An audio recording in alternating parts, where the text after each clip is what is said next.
Police তোমার দিকে বাকি, পুলিশ তোমার দিকে বাকি, পুলিশ তোমার কিসের ভয়, পুলিশ তোমার কিসের ভয়, পুলিশ তোমার কিসের ভয়।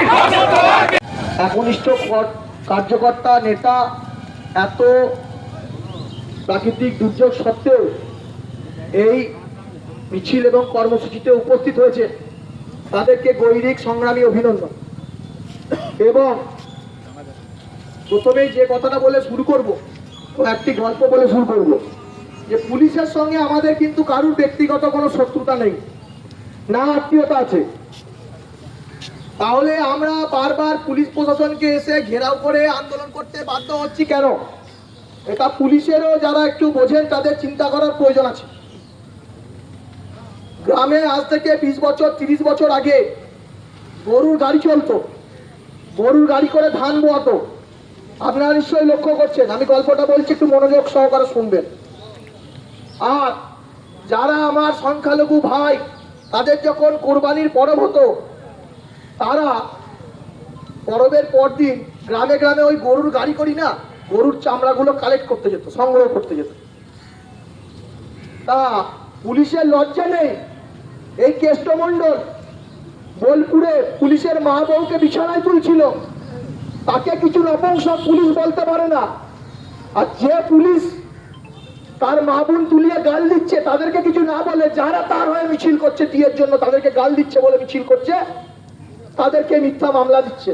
মানে গরু জানে না, আর একটা গরুকে মেরে তার চামড়াগুলো তাকি টেনে গাড়িতে বোয়ানো হচ্ছে। আজকে পুলিশের এই অবস্থা।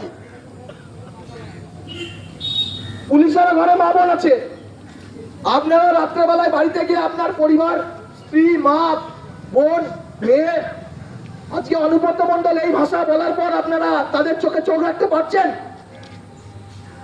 আপনাদের বিবেকের কাছে প্রশ্ন করুন, আপনারা দিয়ে পাচ্ছেন? আরে আমাদেরকে মামলা দেওয়া হচ্ছে। এর আগে ধেরিয়ায় নির্বাচনের দিন বলবেন যে আগের ওসি ছিল। আরে কোর্টে যদি একটা জাজ তার কোনো রায় দেয়, সেটা সেই জাজের ব্যক্তিগত উপর ডিপেন্ড করে না, কোর্টের তার নির্দিষ্ট কনস্টিটিউশনের উপর ডিপেন্ড করে। আগের ওসি কি করে গেছেন, এখনকার ওসি কি করছেন, 5 বছর আগের কি ওসি করেছেন আমি দেখতে যাবো না। ভাতার থানার ওই চেয়ার ওসি চেয়ার করেছে। আজকে স্নেহময় কুণ্ডু ধেরিয়ায় আমাদের লোকজন আক্রান্ত হল, আমাদের নেতা সুব্রত গোস্বামী, তার মাথা ফাটালো ঘুরিয়ে, তার নামে স্নেহময় কুণ্ডুর নামে আমাদের নামে কেস। আমরা জানি না, মিথ্যা মামলা, এই মিথ্যা মামলা দেওয়া হয়েছে। কদিন আগে একটি আদিবাসীদের ছেলে মরদপুরে একটা ঘটনা ঘটেছে, সেই ঘটনা নিয়ে সে কমপ্লেন করতে এসছে, তার নামে ঘুরিয়ে করেছে, এবং আমি সেটাই প্রতিবাদ করেছি বলে আমার নামে ঘুরিয়ে 3খানা মামলা দেওয়া হয়েছে। শুনে নিন, আরো 3টে দিয়েছেন, এখন 8টা মামলা, আরো 8টা দিতে পারেন। তাতে বিজেপিকে বা সৌমেন কারবারকে বা স্নেহময় কুণ্ডুকে বা সুব্রত গোস্বামীকে রোকা যাবে না, তারা বিজেপিটা করবে। আপনারা মিথ্যা মামলায় জেল খাটাতে পারেন। আমরা যে এই বাজারে যখন বিজেপি করছি, আমাদের মা, স্ত্রী, পরিবারের লোককে বলে এসছি যে আজকে বাড়ি থেকে বেরিয়ে যাচ্ছি বিজেপির জন্য আন্দোলন করতে। আমরা বাড়ি নাও ফিরতে পারি, জেলে দেখা হতে পারে, কিংবা হসপিটালে দেখা হতে পারে, কিংবা যদি কপাল খুব খারাপ দেয়, সর্বশক্তিমান ঈশ্বর যদি চায়, মর্গেও দেখা হবে। তো সেই মানসিক জোর নিয়ে আমরা বেরিয়েছি বাড়ি থেকে। ওসব 2-4টে মামলা দিয়ে আমাদেরকে চমকাবেন না, 2-4টে মামলা দিয়ে চমকাবেন না।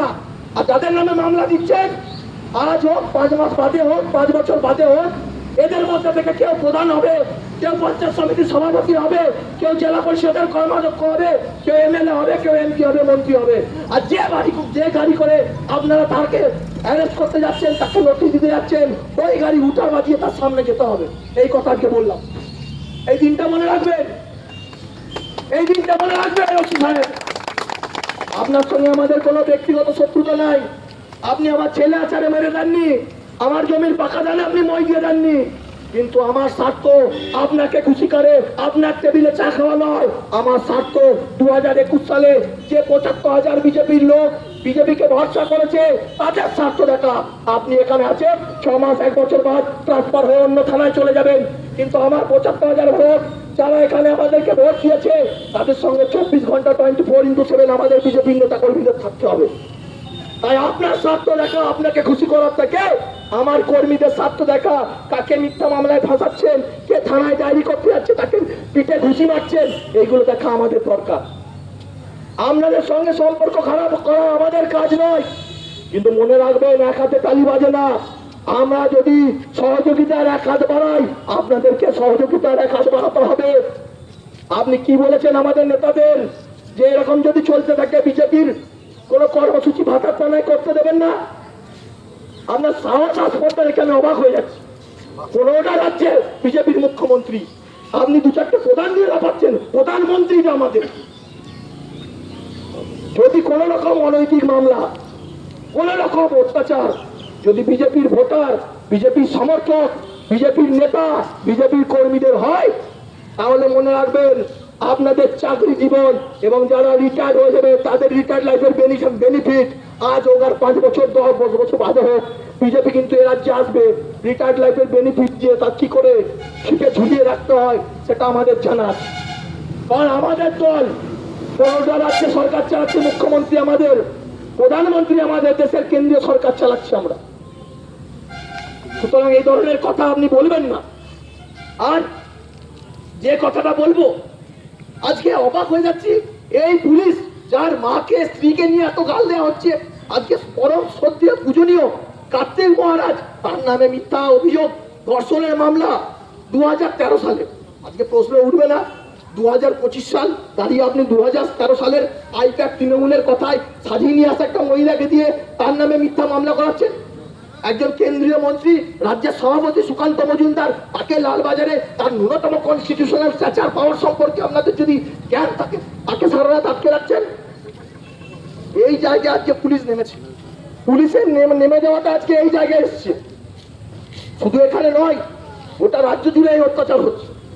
যেখানেই গন্ধ পাচ্ছে পুলিশ সেখানেই চলে যাচ্ছে। আজকে এরুয়ার অঞ্চলে একাধিক নেতা মিথ্যা গাঁজা মামলা, মিথ্যা অস্ত্র মামলা এই থানা দিয়ে গেছে। সুতরাং আমরা বলতে চাই, যদি সহযোগিতার ভাবে আপনারা কাজ করেন তাহলে আপনাদের সঙ্গে সহযোগিতা বজায় থাকবে।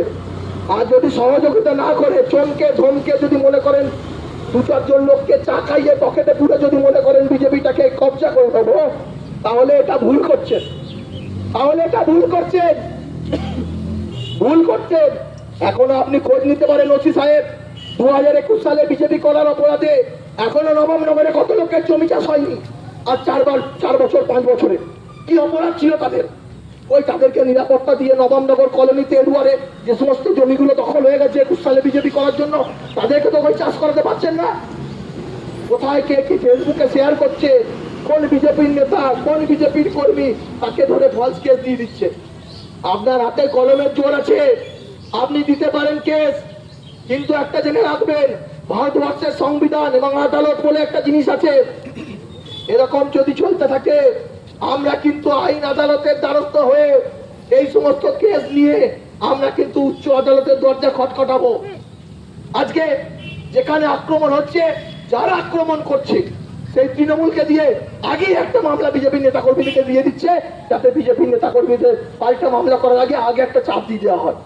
আজকে এই অবস্থা, আজকে সমস্ত জায়গা জুড়ে এরুয়ার হতে পারে, মাহাতা হতে পারে, সাহেবগঞ্জ হতে পারে, বনপাস হতে পারে, বিগত 20 সাল 21 সাল 22 সাল 23 সাল 24 সাল ধরে সমস্ত বিজেপি নেতা কর্মীদের পুলিশের অত্যাচারের শিকার হয়েছে। কেন আজকে অত্যাচারের শিকার হবে? বিজেপি করা আজকে কি পশ্চিম বাংলার বুকে, ভাতার থানার বুকে, বর্ধমান জেলার বুকে অপরাধ? আমি প্রশ্ন করতে চাই পুলিশ প্রশাসনের উপর, যদি অপরাধ হয় আপনি বলে দিন যে বিজেপি করা যাবে না। আর আমাদের যদি দম থাকে আমরা ভাতারের মাটিতে দাঁড়িয়ে বিজেপি করব। আজকে আমরা লক্ষ্য করছি যে যেখানে খুঁজ পাচ্ছে পুলিশ বিজেপি নেতা কর্মীদেরকে ডেকে ধমকাচ্ছে, চমকাচ্ছে। এই করে বিজেপিকে রোখা যাবে না। আর যে কথাটা বলে শেষ করব, আজকে তৃণমূলের ছাত্র নেতা ভাষণ করেছে,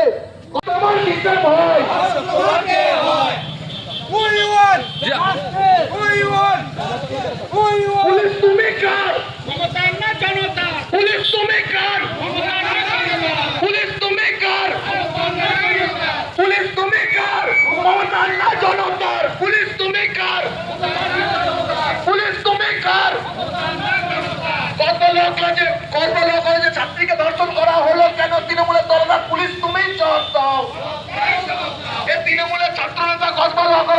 ছাত্রীকে ধর্ষণ করলো কেন মমতা চটি জেলা পুলিশ? তুমি জবাব দাও। বাতাল বিধানসভা বর্ধমান জেলা সহ সারা পশ্চিমবাংলা জেলায় বিজেপি নেতা কর্মীদের মিথ্যা মামলায় অভিযুক্ত করা হচ্ছে কেন? চটি জেলা পুলিশ তুমি জবাব দাও। বন্দে মাতরম, বন্দে মাতরম।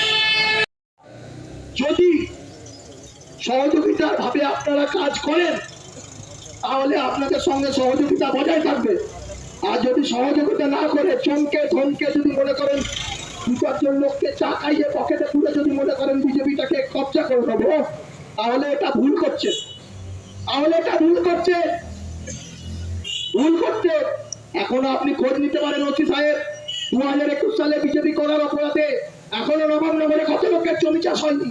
আর 4 বছর 5 বছরে কি অপরাধ ছিল তাদের? ওই তাদেরকে নিরাপত্তা দিয়ে নবাবনগর কলোনিতে দুয়ারে